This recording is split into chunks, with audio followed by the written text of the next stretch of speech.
January wind moves like a thin blade along the harbor road in Charleston, the air rimed and salt-bitter, the lamps along Meeting Street throwing small, shivering islands of light that do not warm the frost-picked dark. In that brittle weather, Jacob Carter walks with measured steps behind the Colonel's townhouse gardens, where camellia leaves shine like wet coin in the dim, and the lane, tight as a seam, holds the cold like a breath not yet let go.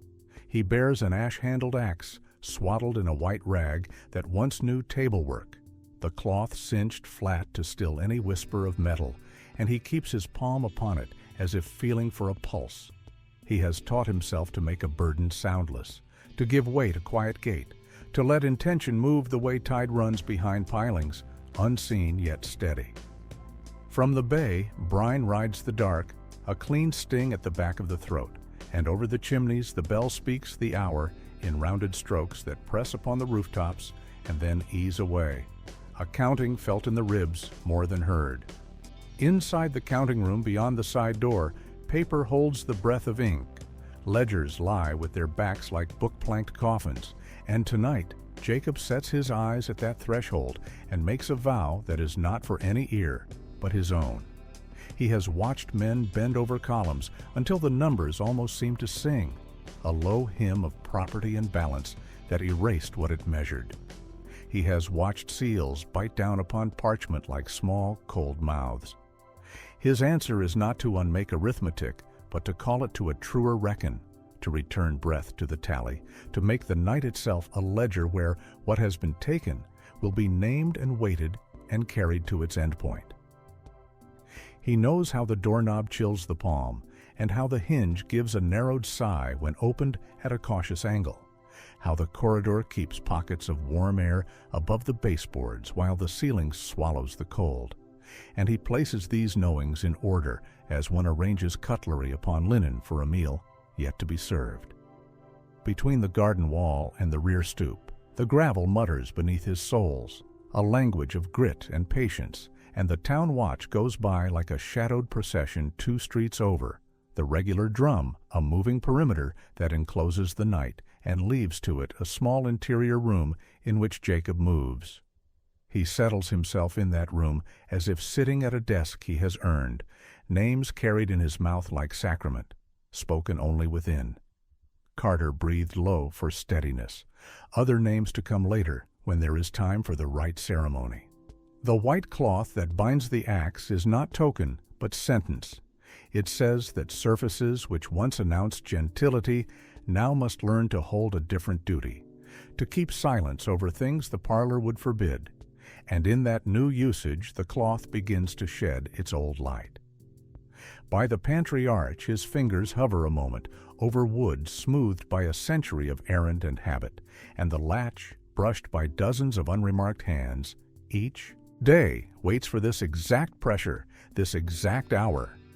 The house has its own timepieces, long case with a soft throat, a mantel clock that pinches the minutes, a small bell near the kitchen to call service, and their far-off murmurs mingle with the harbor's breath until the dark seems full of patient notice.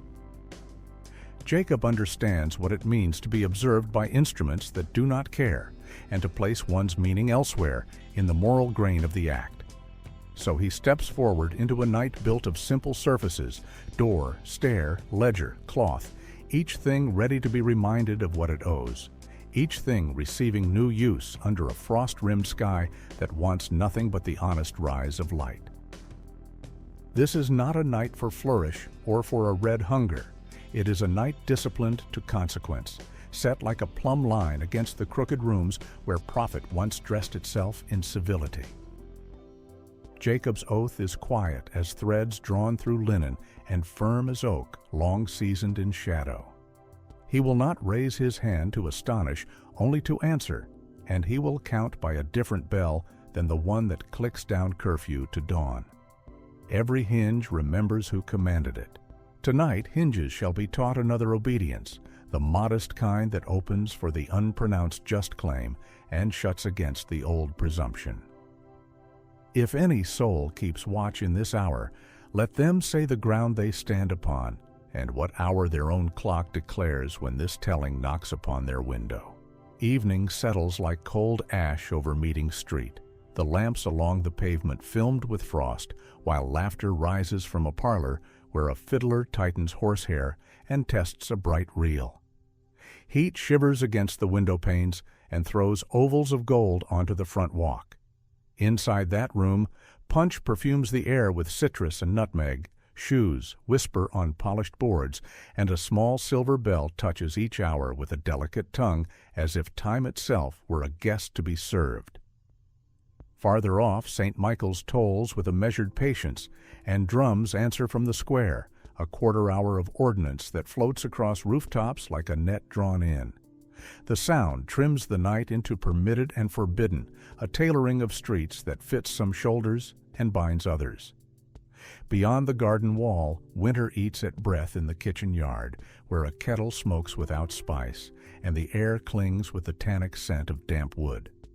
The mud between cabin doors cakes to a crust that breaks under heel and shows darker earth beneath.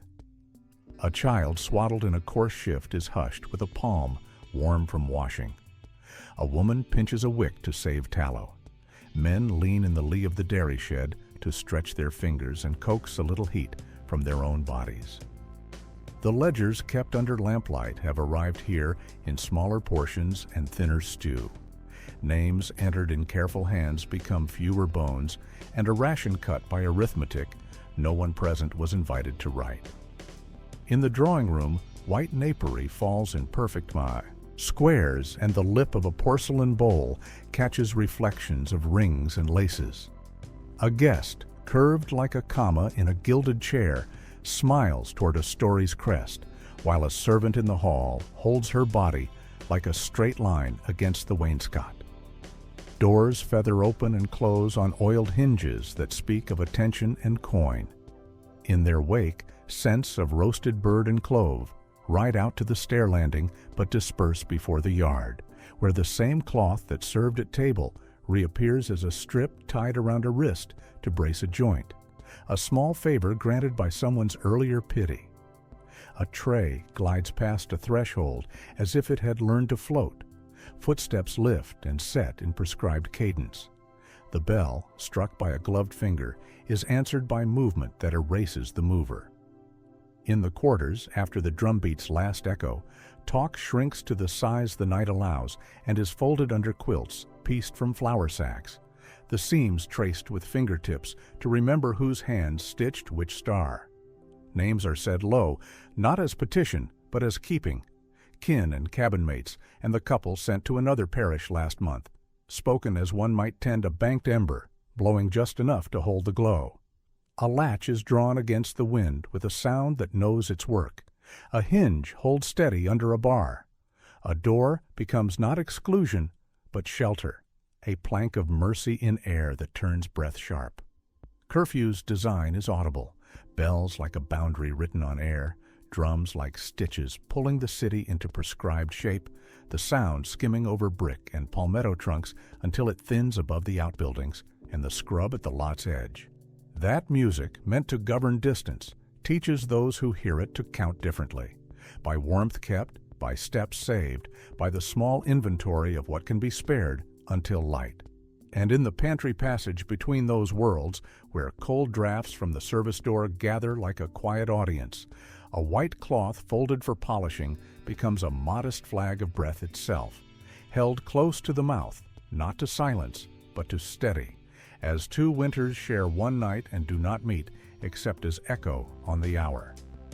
The afternoon had thinned to a pewter dusk when the yard cooled and the office lantern took its small dominion, a square of lamplight falling across the bricks by the courtyard door.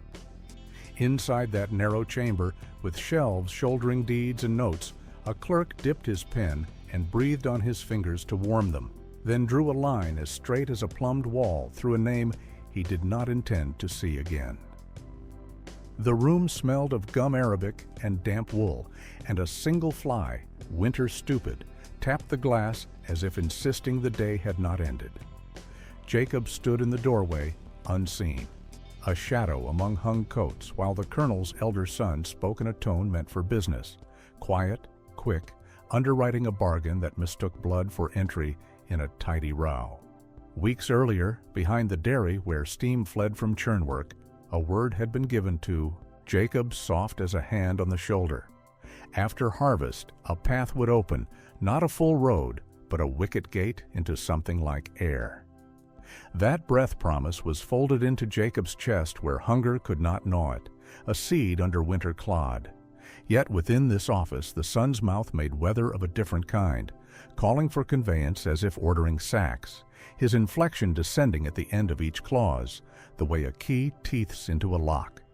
The pen's nib scraped like a small saw.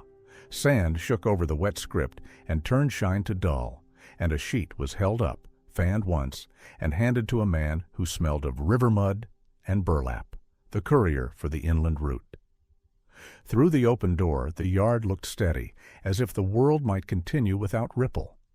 A woman, her scarf knotted against the cold, had been told to bring bread to the back kitchen and wait. She had a way of folding silence with her hands that made the silence less. She kept her eyes lowered because the habit had saved her before, but when Jacob stepped near, she allowed herself a glance, like a quick light under a shutter. That was the breath their lives permitted, and still counted as solace. Then the son's voice reached the porch with a note that meant departure. Boots sounded on the flagging, and the courier, glancing neither right nor left, clicked his tongue to the boy with the rope halter who led the mule cart up from the alley. No proclamation, only the ordinary motions of transfer. A slip placed in a leather folio, a seal pressed with a ring that had warmed to the finger, a nod to the porter to swing the side gate wide. As the woman turned, the gate's iron finial caught the edge of her kerchief and worried it from its knot with a betraying gentleness. The square of white hung for a blink and then stayed, snagged on that cold thorn. She did not lift a hand to rescue it, knowing how hands on property were read by those who write the rules. She walked on, head high in the small way dignity can rise when a heart is breaking soundlessly. The cloth trembled in a wind that seemed to exist only in the space between yard and road, and the bell down the block stepped the hour as if to mark, without consent, a line across their days. In that instant, Jacob learned the exact weight of a broken word. It entered him like winter water does, first a sting at the skin, then an ache in the bones, then a knowledge colder than either.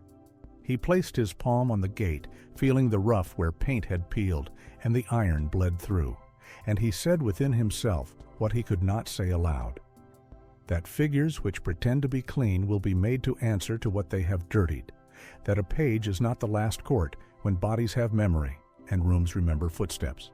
He did not touch the kerchief, he left it where it marked the wound, the way a ribbon marks the page you cannot forget. And he noted the hinge that accepted the gate's swing with too much ease, the latch that stuck when rushed, but yielded to patience. Night gathered without ceremony. In the kitchen passage, the white garments set to soak took on the color of paper steeped in weak tea. In the parlor, a bell was rung for a lamp, and a flame answered with a dutiful bow. At the end of the corridor, the counting-room door was pulled to with an unthinking hand, the click carrying as far as the stoop. Jacob gathered the sound into himself with all the others, the scrape of nib, the sand's soft hiss, the mutter of leather, the iron's small bite, and let them arrange themselves into a ledger only he could see, a book not bound in calf, but kept where breath resides. When the mule's hooves faded and the bell stopped its arithmetic, the yard held the kerchief's pale square as if it were a star come down to rest on iron, and Jacob, crossing the threshold into the chill, took in each detail the way a mason takes the measure of a wall he will return to straighten. Night drops like ink strained through muslin, and the shed by the back kitchen holds a pocket of breath-warmed dark, sweet with resin, and the ghost of chopped pine. Jacob stands in that cramped room where rafters wear old spider silk and a nail keg doubles as a stool. He lifts the ash-handled axe and cradles it, not as a spectacle, but as a thought made weight, the haft fitting the valley of his palm, as if bark and bone learned one another long ago. He presses a folded strip of white cloth tighter around the iron, smoothing the wrap until it lies still. No glint, no chatter. So the tool becomes a sleeper who hears everything, a companion tuned for the quiet work between beats of the watch drum. He tests the grain against his thumb, feeling the faint ridges that drink the vibration and give back nothing. And in that hush, the shed timber creaks once, like a throat clearing before a vow. Outside, frost freckles the packed earth of the kitchen yard. Inside, he lays the axe head lightly against a split billet of oak and listens for the tremor the way a miller reads a grindstone by the note it sings. He is counting differently now. Not strokes, not time by the mantel clock, but steadied breaths, the measure by which a hand steadies its own weather. He draws the white cloth snug and notes how fabric, trained to clean plate, now keeps counsel, a garment repurposed into a law against careless sound. The shed door's lower hinge talks when pushed hard. He answers it with oil smuggled from the lamp tray and works the pin until the hinge takes instruction and remembers silence. In this tuning, the shed becomes a chapel of small obediences where patience is the liturgy and each object is catechized to its better use. He moves through the service corridor as a rehearsal, a step to the pantry threshold where light pools shallow, a pivot to the scullery with its damp stone, another glide to the back stair whose first board complains unless approached from the left. He lays a palm on the garden door and finds the sliver of give at the latch. With a bone key lifted weeks ago from a broken ring, he tests the cabinet in the clerk's office, learning the lock's small appetite and the tongue's quick retreat. Under the main staircase, he lifts a stair tread just enough to see the rope coil asleep beneath it, heavy as riverline and twice as patient. He counts its length by forearm, forearm, forearm, then returns it to darkness, the wood settling so gently that dust chooses not to rise. Each small discovery is planted and tended, not harvested tonight. The mind lays furrows, the body remembers the path. Names move in him like pulse, but he does not speak them here. In this shed, the only liturgy is touch. He brushes the knots of the rope with his knuckles until his skin understands their questions. He strokes the axe haft along its spine and learns the balance as a carter learns a load's whisper on the axle. A bell far off lifts a single stroke and leaves it hanging, a coin spun and caught. The world beyond the yard marks out law by sound, and he borrows that cadence to pace his own, slipping through doorways in the pause between echoes. In the scullery, a scrap of ledger ribbon waits where he hid it, a mute bookmark for a page he will turn later. He ties a single knot in its middle and tucks it beneath the threshold stone, a seed laid in cold earth to green when called. At last he returns to the shed, sets the axe along the wall, and unwinds the cloth to breathe into it once, warmth given, warmth kept, before binding it again. The hinge, newly obedient, closes the door with a breath instead of a word, and the latch receives the tongue without protest. He stands in the unlit room and thinks of the house as a body, doors for joints, locks for teeth, hinges as tendons that can be taught to stretch. When he steps back into the yard, the air tastes of iron and night-blooming camellia, and the frost has thickened to a film that makes the world look newly cast. He walks its edge with a gait that promises no surprise, only intent, leaving the planted details in their beds to sleep until the hour asks them to rise. A pale wash of moon leans through the fanlight and pools along the dining room runner, touching maps that lie unfurled at the colonel's elbow. Coastlines scalloped in ink, parishes stitched with faint roads, rivers threading like blue veins toward the sea. He holds a quill not to write, but to direct, nudging a compass point across paper while a glass sweats faintly onto the polished wood. At his back, the portrait's gaze remains arranged and untroubled. Knives rest in their sheaths of linen. The clock above the mantel draws in and releases each second like a practiced chest. Here, the lesson is dominion by measure. The table turned into a command field, the white cloth trained to receive command without stain, the bell cord beside the chair, a quiet tether to hands that appear only when summoned. Jacob, moving along the shadow of the wainscot in an adjacent corridor, notes the way the colonel's fingers tap when a line does not yield to his liking, and how his head tilts toward the hall at every quarter hour as if sound itself were a subordinate. Power Lesson 1. Claim space by naming its distances, then teach objects to agree. The counter language will ask the table to witness, the cloth to answer, the bell to call a different attendance. In the counting room, the elder son sits with a seal and a shallow dish of black wax, his posture crisp as if the chair had borders he would not violate. He favors a door bolt more than a lock, metal shoved home with the heel of his hand, a satisfaction taken from the dull seat of iron. And he glances, without moving his head, at the ledger columns, as if they were sentries on the edge of a field. The hall clock through 2 walls murmurs the 8th hour. His habit is to rise at the 9 to turn the key in the cabinet, to stroke the spine of the largest book as if to tame it, then to check that the bolt sits proud.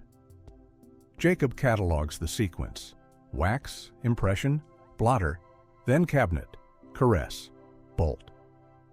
Power Lesson 2. Ritual makes a hinge within the self. If you move it, the door behind it opens of its own accord. The rejoinder will be to borrow that hinge and swing it to a new appointment. Across the parlor, the younger son arranges a scatter of verses beneath a lamp and rehearses a manner that suits him, a soft thunder meant to strike not the ear, but the posture of anyone listening. He mounts the first stair when a scriptural phrase occurs to him, to taste its sound at elevation. He loves the landing's echo, the way words return to their speaker with approval. On the small table near the banister, a booklet lies open beside a snuffer, and the boy's finger travels the margin, as if blessing his own thought. Jacob watches from the shadow of the service door and learns the vanity of altitude, the sermon built on steps rather than soil. Power Lesson 3. Claim time by making speech a metronome and space a choir stall. Assume the stair will hold the tone of your name. The unmaking will require a different cadence, one that instructs the steps to answer feet rather than voice.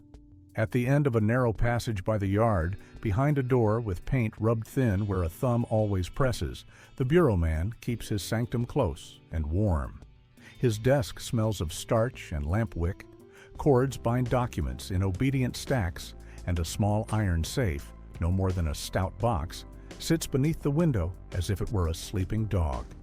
He turns pages with his ring finger to avoid smudging. He blinks often, like a man whose eyes have learned the cost of error. He murmurs totals, not as prayer, but as hedge against forgetting. Jacob marks the habits, the way the key is kept in the waistcoat during the day, traded to the desk's top drawer at night, the way he touches the safe before leaving, a pat like a keeper's on a well-fed animal. Power Lesson 4. Bind lives to a sum. Then, believe the binding permanent.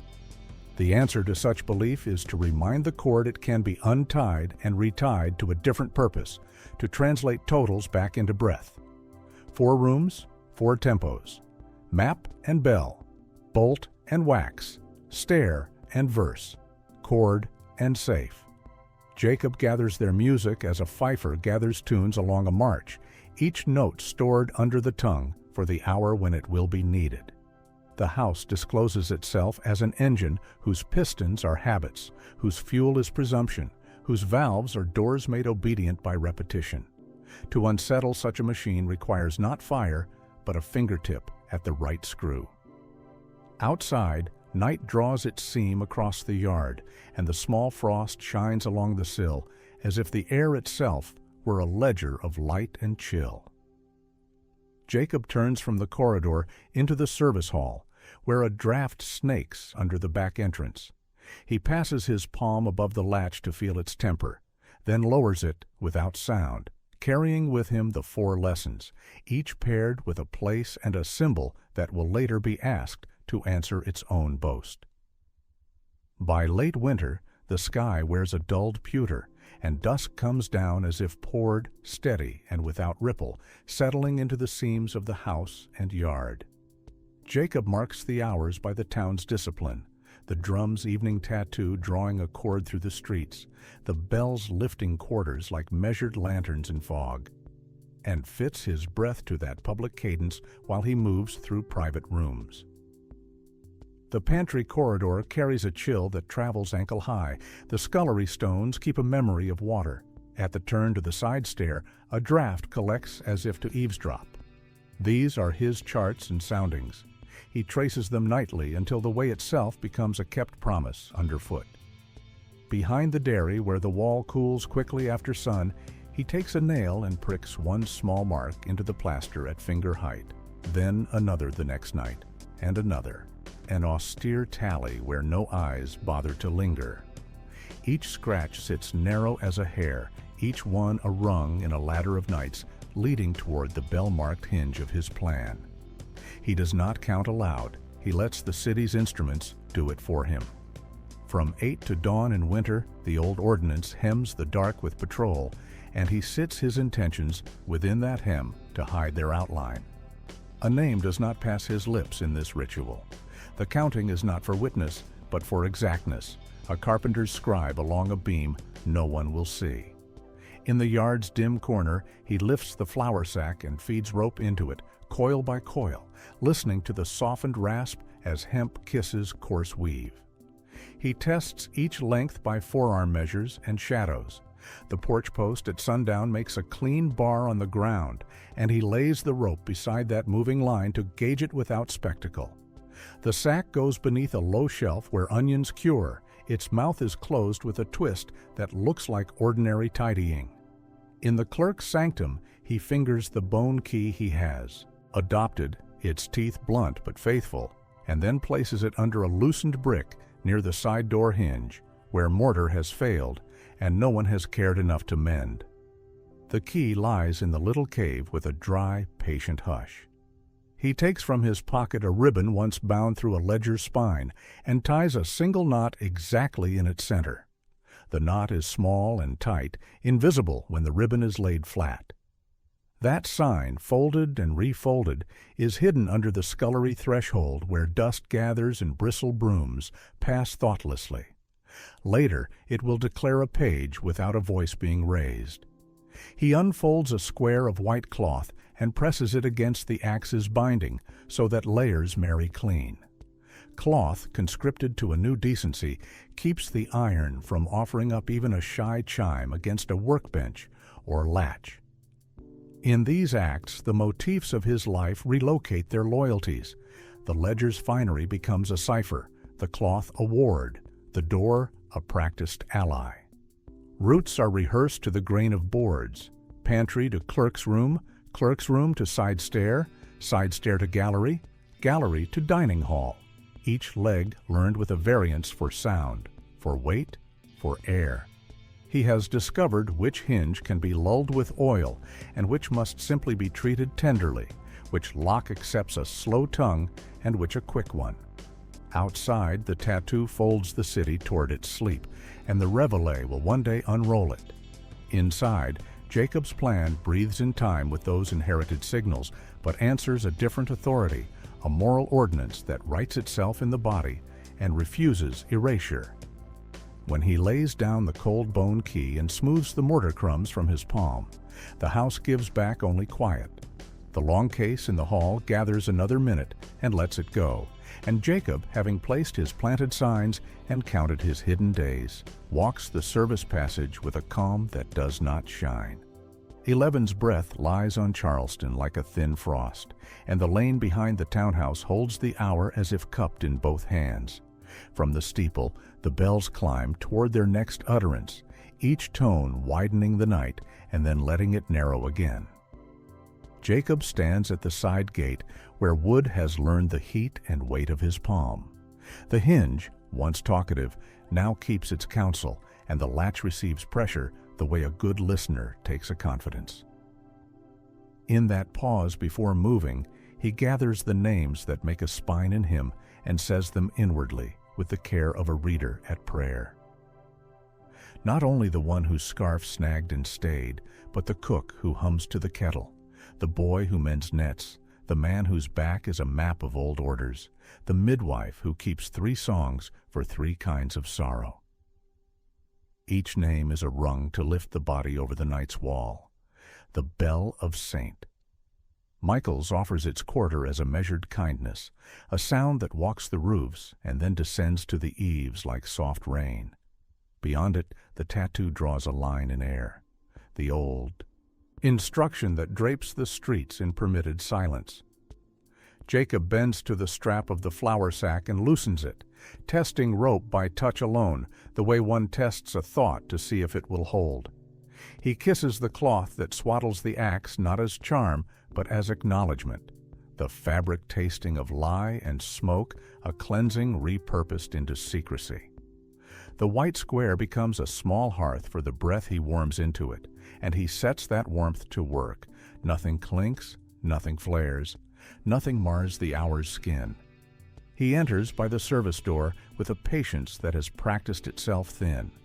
The corridor gives him its cold up to the calf and then yields to hush as he takes the pantry threshold.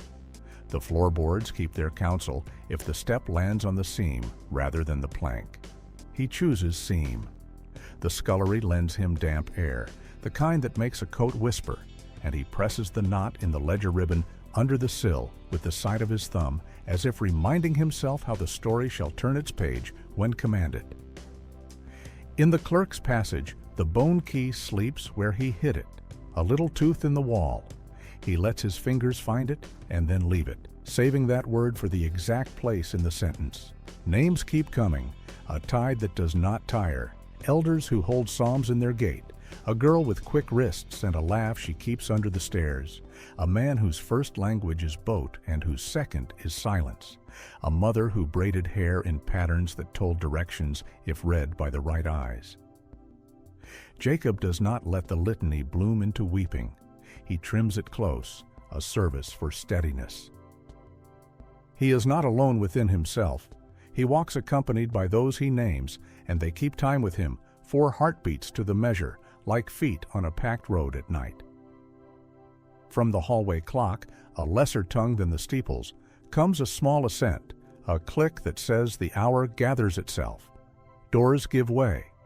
The garden latch, retrained, accepts the lift without complaint. The pantry hinge opens like a breath aloud.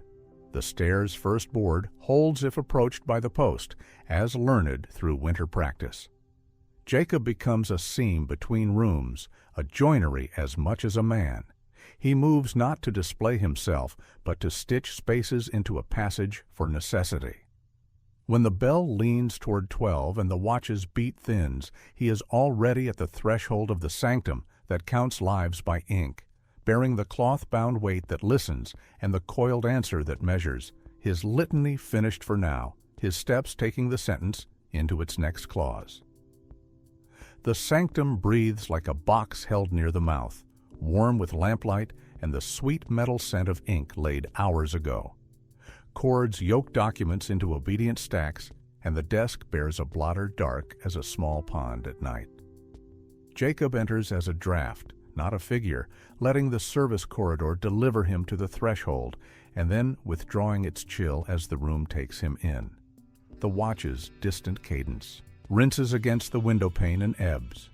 He closes the door until it rests in that shy nearness before the latch engages, so the hinge offers no remark. Numbers lie quiet on the page, yet hum with latent command. They are a kind of winter in paper form, a season that asks nothing of the fields, yet takes everything. On the desk's corner sits the ledger that once shouldered a conditional promise. He slides it nearer and lets his fingertips find the place by the slight rise where a ribbon used to sleep. From his coat he draws the narrow ribbon he earlier knotted dead center. The knot sits like a small heart beneath cloth. He lays it across an entry for sale written in a hand that prides itself on tidy law, and the knot interrupts the line, a bead in a thread that says, "Here is a hinge the page did not intend." The ribbon speaks without noise. This figure is now a door, and Jacob ties its ends together around the book's spine so that the ledger must keep company with the knot as long as it exists. A chair leg scuffs in the small back room, a sound that belongs to a man who has not learned how to sit quietly. The bureau man steps into the doorway, rubbing his eyes with thumb and forefinger, expecting the old hinge to greet him. When it does not, he blinks at a figure whose hands are empty, but for the memory of what they've carried. Jacob does not raise the axe. It remains wrapped at his side, a weight of listening. He says the clerk's name in a tone free of heat, each syllable set down as if on a clean line, and asks him to sit and look at the book. The man obeys not from fear, but from a puzzled compliance that comes when a ritual is broken from within its own hour. "Read," Jacob instructs, and the ledger's page gives back the clerk's own work as if it were a mirror with the power to warm. The man's lips move, his finger ticking the columns, the cadence of totals briefly soothing him as a hymn might. Jacob places on the desk a torn leaf, cut earlier from a duplicate, not the original, and slides it beside the entry. The paper's edge looks like a shoreline, a coast that has given way to water. The clerk looks from one to the other, understands less than he feels, and the confusion is the point. Arithmetic has been uncoupled from its comfort. Rope uncoils soft from the flour sack, not as a threat, but as a sentence underlining the text.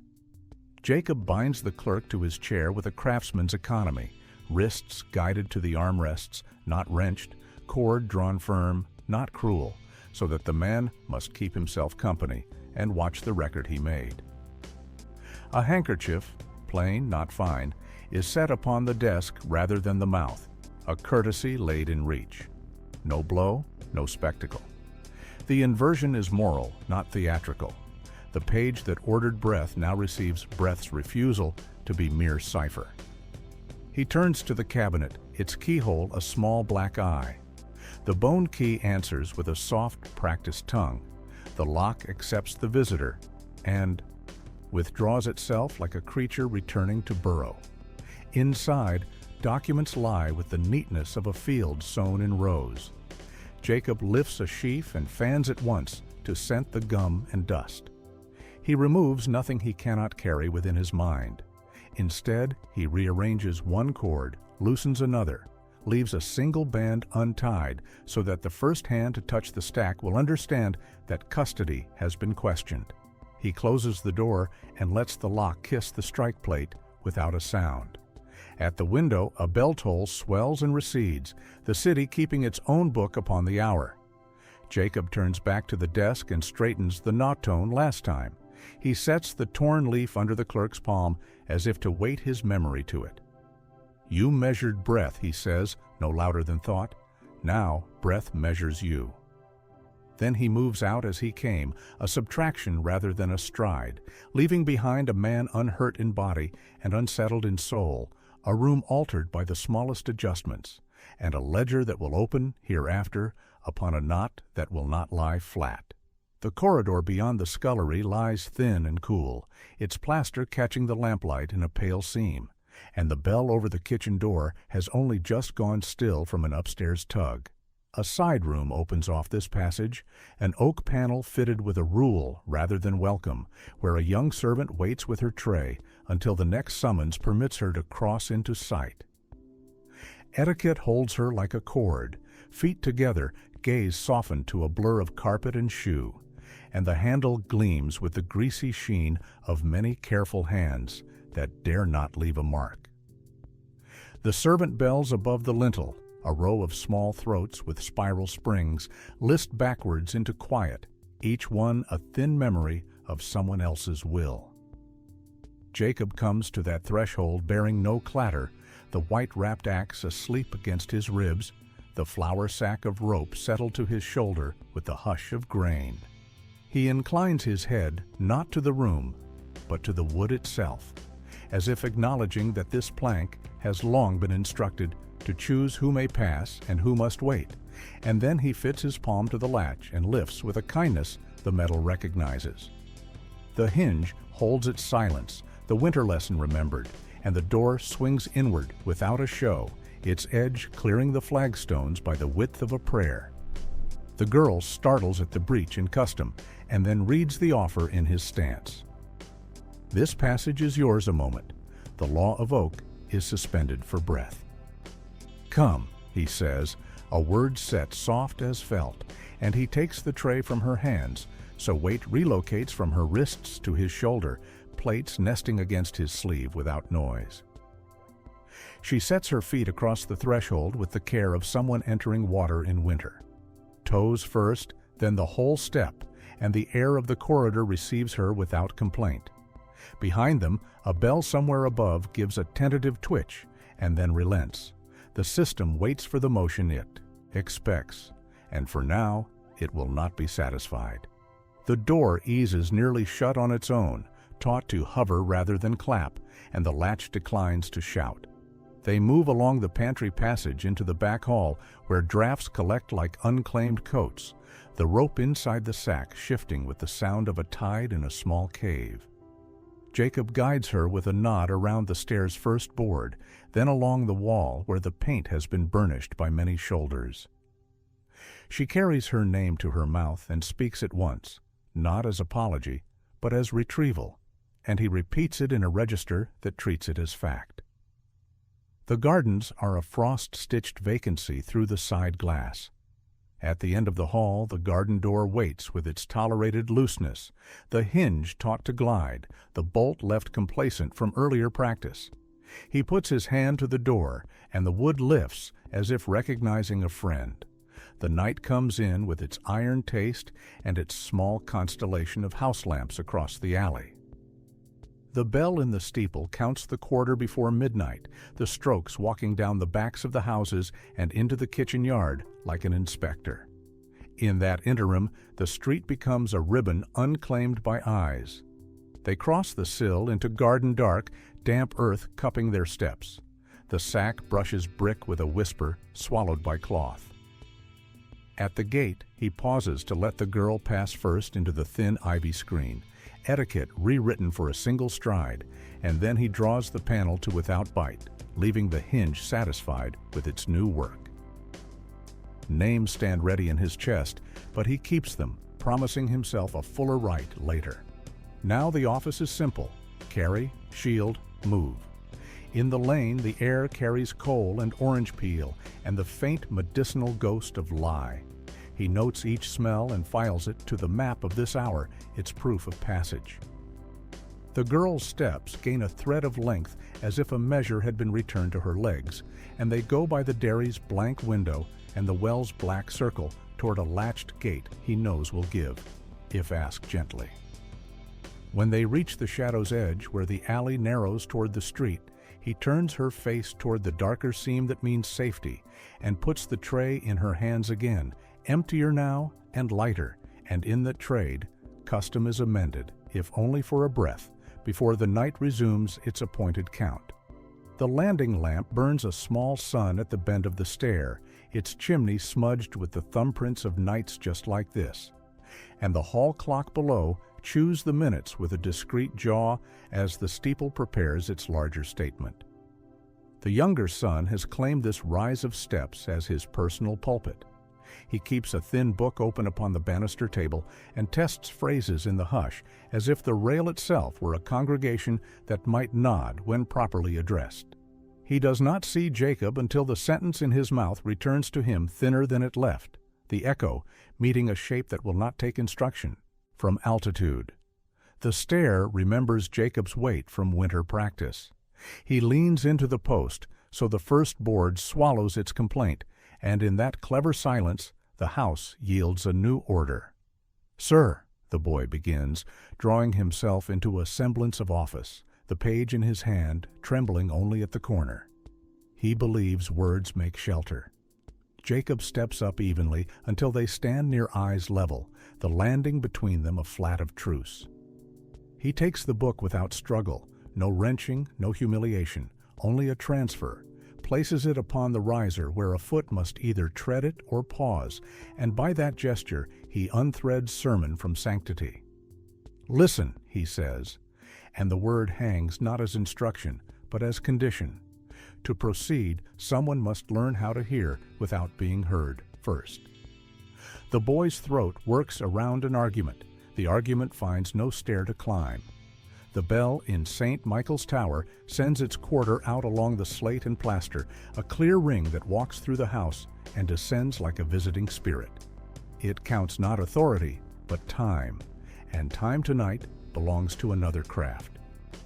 Rope whispers within the sack as Jacob draws out a loop and touches it to the banister, measuring not flesh, but distance between spindles, an architect's glance applied to wood. He sets the cord in a simple pattern that asks the railing to hold its own pride for a spell. No spectacle, no bruise, a curb more moral than physical, and guides the boy's hands to rest where they will not fidget into trouble. The knot remembers the yard's lesson and answers with a firm, modest grip. He does not lecture. He lets the stair speak, for it has a voice when treated correctly, a hush when approached by the inner edge, a groan when weight is thrown toward the wall. "Hush," Jacob says once, not to the boy, but to the wood, and the board obeys the way a taut hinge obeys a careful hand. The younger son looks at the book on the step, its gilt faded, its ribbons sunned, and for the first time understands that paper can be ground under heel if a man insists on certainty without mercy. He lifts his foot and sets it beside the page, spine spared by the width of a decision, and realizes he has been granted a choice inside a night that otherwise chooses for him. Light wavers in the lamp chimney. A moth coughs itself against glass and settles. Jacob shifts the white-wrapped axe on his back until the cloth kisses his collar and stills. In this room the tool is not a threat, but a hush that travels with him, a weight that reminds even the steps to behave. He thinks of the names kept earlier and keeps them still. This is not the hour for invocation, but for correction, the kind that turns a staircase from stage back into passage. The hall clock below gives a click that feels like a door opening inside the hour. Jacob's hands confirm the restraint is gentle, then leave it as you might leave a hand on a child's shoulder a moment longer than necessary, steadying, not scolding, and he descends by the inner edge, his feet teaching the boards once more to carry quiet. Behind him, the younger son stands beside his book and learns a small doctrine. That speech must sometimes come second to conduct. That height lends no sanction to harm when the wood can be asked to favor better uses. The steeple begins to lean toward the midnight, its metal heart gathering breath. Jacob reaches the hall, passes the clock that has measured other men's dinners and agreements, and turns toward the room where a table waits under white and silver for its own catechism. The steps keep their peace as if proud of their new lesson, and the lamp, made humble by service, trembles but does not fail.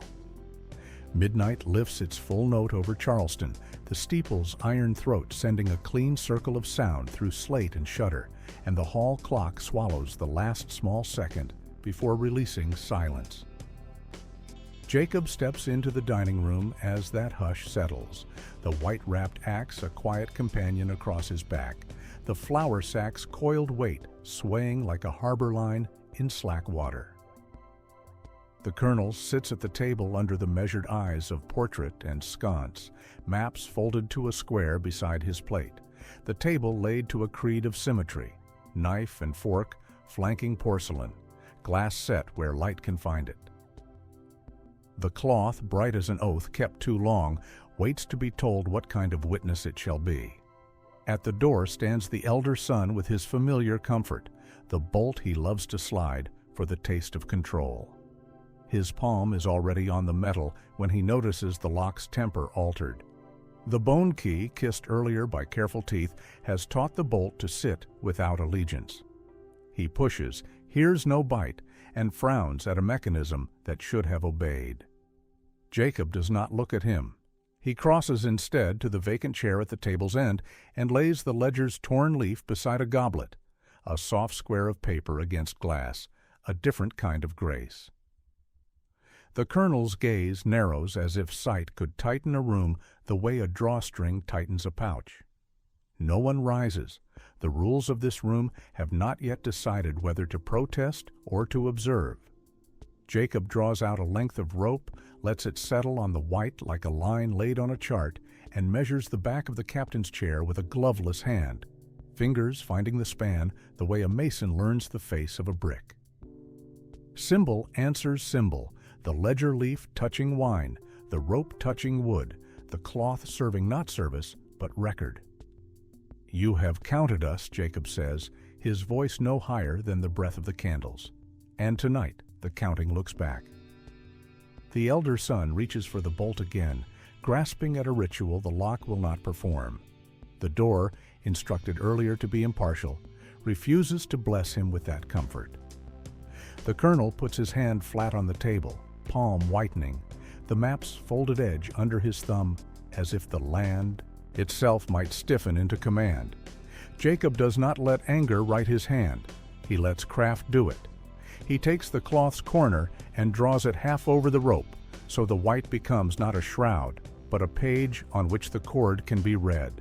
He ties nothing harsh, only a setting, a brace that asks the chair to hold still under the weight of its own history. He lifts the torn leaf and, with the ribbon knot's ghost still in his memory, places the paper where the colonel's eye must fall, the moment pride instinctively seeks the goblet. The younger son appears in the doorway, breath short from a disrupted staircase, his book of verses left behind. He stops at the room's boundary, learning in a single glance that his customary heights have no office here. Jacob adjusts the white-wrapped axe upon the cloth the way one sets a seal upon a letter, not as threat, but as sign and closure. The tool's head makes a shallow dent, a moon pressed into snow, and the table receives that mark without protest. Above, the steeple's echo sheens away into roof timbers. Within, the hall clock begins again, its careful work, dividing consequence into digestible minutes. Names come, but they come measured. He speaks the colonel's, then the elder son's, then the younger's, each name placed like a plate at its setting. He does not say what the rope can do. He lets the rope say it by being present, coiled language on linen. "Here," he says, and the word arrives as a table blessing turned inside out. The elder son tries the bolt a final time, finds himself answered not by metal, but by the room's refusal to grant him rehearsal, and drops his hand as if the handle had chilled. The colonel, who has spoken over so many lives with the calm of arithmetic, finds his voice caught under the same cloth that used to dignify his commands. There is no clatter. Jacob reaches to the decanter and pours water, not wine, into his own cup, then tips a measure onto the folded cloth in the corner, a modest libation that stains nothing but changes everything. He raises the cup as if toasting an absent company and lowers it again, the ritual returning the room to a level where breath can be heard. "The hour is full," he says, and gathers the rope as a sailor gathers line before a change of wind. He turns, not to leave the scene behind him in triumph, but to lead it into the next room of its consequence, the table left, bearing the imprint of a new covenant, paper beside glass, cord upon linen, and a silence that does not absolve. The pantry holds the hour as a bowl holds water, cool and dim after midnight's proclamation, its shelves breathing out faint aromas of flour and glass. Jacob enters with steps that neither boast nor beg, and the room receives him with the evenness of stone. The long case in the hall ticks in the next chamber like a small animal at steady rest. He sets the white-wrapped axe along the lip of the worktable, not as a threat, but as a kept vow, resting the ed. Cloths weave, catching candlelight in a quiet shimmer that refuses spectacle. A cup, plain earthenware, waits where scullery steam has long kissed its rim. He tilts the pitcher and lets a measured thread of water descend, each drop striking the cup with a modest ring, a bell turned private and domestic.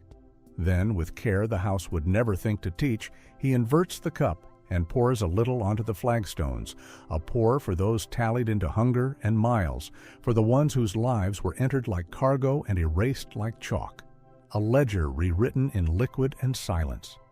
It spreads into the dark between stones, makes a small constellation, and then is gone, leaving only the scent of clean dampness and the proof that something was acknowledged where no witness sought a seat. The axe is unbound long enough to breathe. He loosens the cloth and lifts it free, letting the iron cool in the air as a singer cools the throat after a hymn. The white square he folds into a band and ties once around his own wrist, the knot neither flourish nor fetter, only a reminder that cloth can serve more than appetite or display. In that simple act, the garment that once dignified command becomes a strip of remembrance that steadies pulse against pulse. Names that earlier rose like ladders now return like settled timbers, their cadence softened from summons to thanksgiving. Rope rests again in the sack, learned from the night and quiet in its coil, and the room eases into a posture of after, doors slightly ajar that once would have snapped shut, hinges content with their new discipline, latches content to hold without announcing. Outside, a far patrol beats the last thin strokes toward morning. Inside, time moves in spoons and shadows, recentered. Jacob lifts the axe, rebinding it in cloth until metal goes mute, and leaves the pantry as one might leave a chapel, no louder on exit than at entry, carrying forward a silence that is not emptiness but measure, a silence ready to hand itself to whatever dawn will require. Morning enters Charleston pale and deliberate, drawing thin milk light along the lanes as shutters unlatch, and a first sweep of brooms wakes dust in the shop fronts. Jacob is led from the townhouse yard to Meeting Street by men who rehearse authority with clipped steps. The rope at his wrists speaks in small fibers against skin, a grammar of control long practiced. The city smells of ash and citrus, peel and river, of bread starting somewhere in a back room, of iron warming toward noon. And eyes collect at corners the way rain beads on eaves, each glance a docket opened without jurisdiction. Names fall from lips like coins counted in a hurry, and the story is spent twice before it reaches the courthouse rail. The clock above a nearby bank takes up the day's measures, minute by minute, while a bell farther off answers with its broader syllables, as if law required both tick and toll to keep balance. The courthouse corridor swallows sound and releases it softened, as if speech must be domesticated before it may enter. Floors glossed by many careful hands show their skill in the mute glide of boots. The air holds the cold of stone even as bodies gather.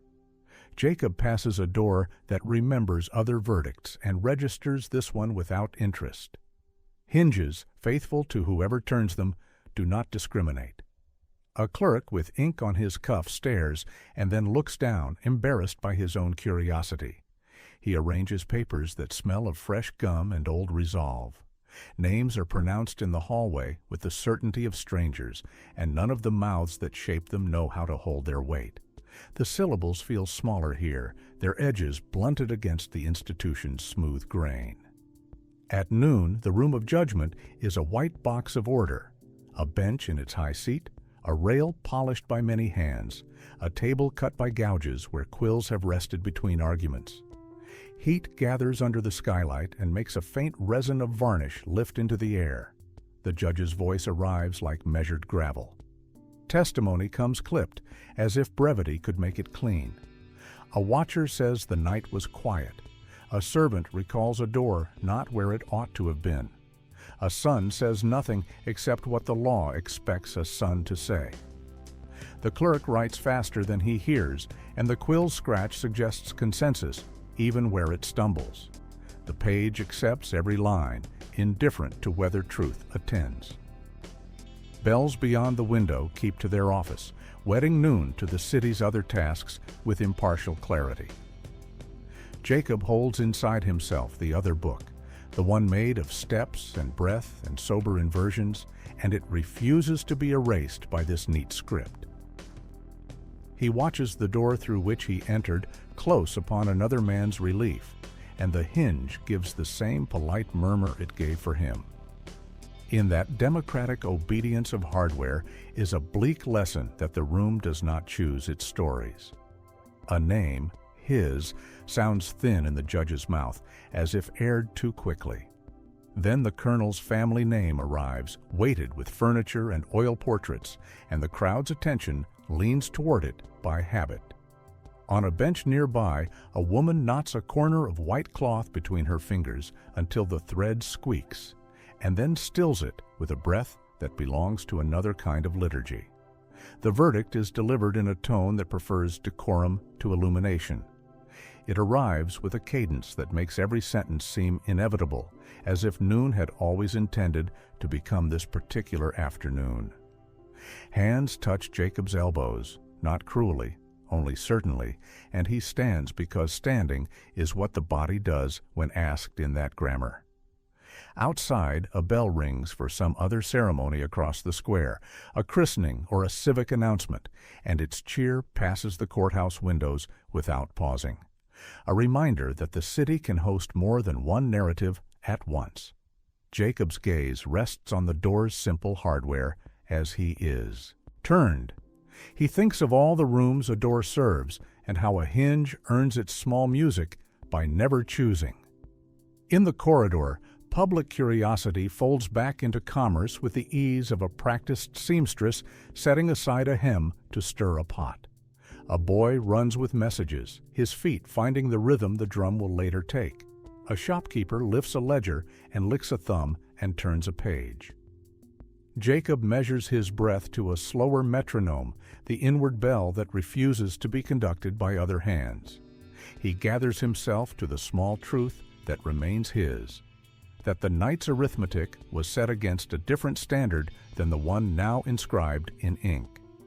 As he passes the threshold into the noon glare, the courthouse door swings and closes with a soft consent, and in that unremarkable sound, the city decides, for the moment, to accept the chapter it prefers, while the other, unwritten, keeps walking beside him in silence, intact.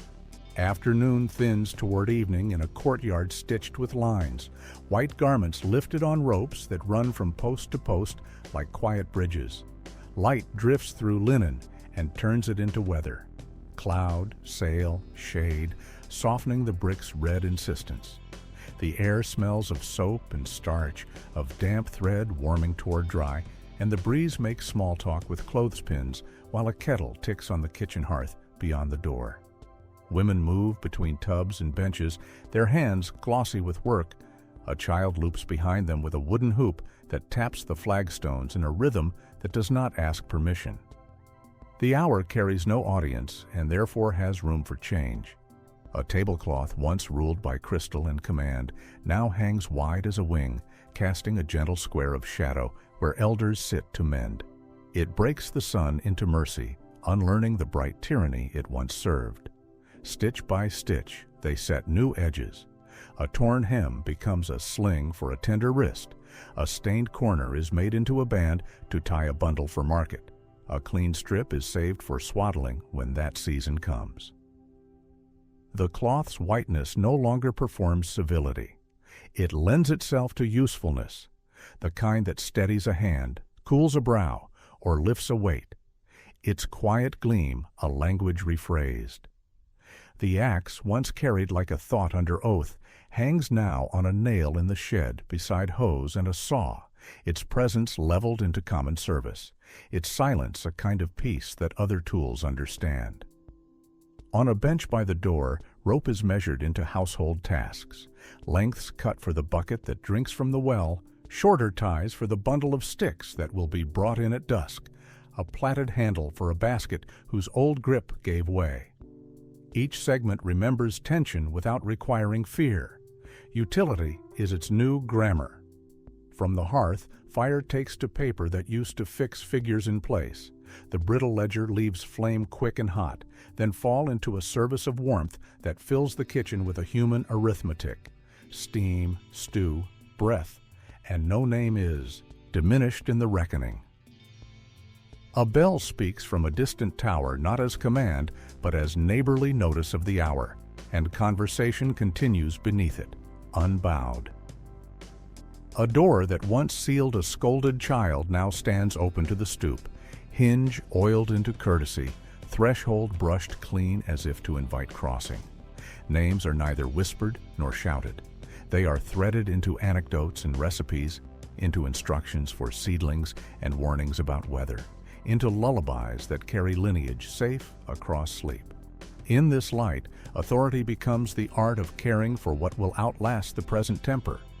Cloth dried and folded for need, handles mended before they fail, water lifted without waste. By the time shadows pool beneath the laundry lines and the kettle hums low, the courtyard has made an image the morning would not have recognized. Whiteness enlisted to shade rather than dazzle, ledger ash turned to heat, doors remembering how to welcome, and bells marking a day that insisted on being ordinary and therefore free. Late light lays a thin gold upon the road by the docks, the boards of the old pier breathing out salt and old tar, as if the day itself remembered ships and what they carried. Children chalk letters on a door that swings true on its hinges, a slate dark panel turned into a page that can be wiped clean and written again. Each initial is a small harbor where a name can rest. Elders sit in the yard with bowls of peas and stories, thumbs moving in a steady click, while words cross from one mouth to another like lanterns passed hand to hand. No one pretends to affidavit. The telling is confessed as fiction that honors a truth too large for any single ledger, a vessel built for weather rather than display. In these retellings, the bells alter their meaning. Once they corralled bodies with curfew, now they gather neighbors for a stew, for a prayer, for a dance that moves like tide under the ribs. Doors that were once permits or refusals become lessons in how to welcome with discernment, bar laid for storm, latch lifted for the one who knows the knock. White cloth that once crowned a table is stitched into a christening banner, or folded around a knee scuffed in play, or laid damp upon a brow. It is not emblem but service, and its brightness is measured by tenderness rather than shine. Ledgers become garden books where beans are accounted by row and births by daybreaks, the columns softened into memory's simple arithmetic. The axe, cleaned of old oath yet kept in reach, becomes a handle for wood-splitting shared at dusk. It is weight without threat, proof that tools answer the hand that steadies them. Names are not recited like a toll, but offered like seed broadcast along a furrow. Carter among them, the beloved among them, the women who kept kitchens warm, the clerk who learned to face a page, the house that learned to listen, the kernel laid down in a story where command loses its weather. The cadence is patient and generous. Gaps are not patched but acknowledged, for gaps are doors through which the living can bring a new breath. In schoolrooms with noon sun laying squares upon plank floors, children practice signatures that make a quiet music. On porches in the shade, old men teach hinges to mind their oil and locks to yield without stealing dignity. Practical wisdom passed in small, exact talk. Memory travels along roads of necessity, stoops to pews, fields to kitchens, markets to wakes. And the same symbols wear different clothes as they go. A bell rings in warning before a storm, and again in welcome after it clears. A door stands between quarrel and reconciliation, and chooses at last to open. Rope lifts water and ties bundles for the journey rather than tightening fear. Paper catches recipes and harvest weights. Cloth shades the infant or swaddles the grief. Names are kept like bread, to be broken and shared when night leans close.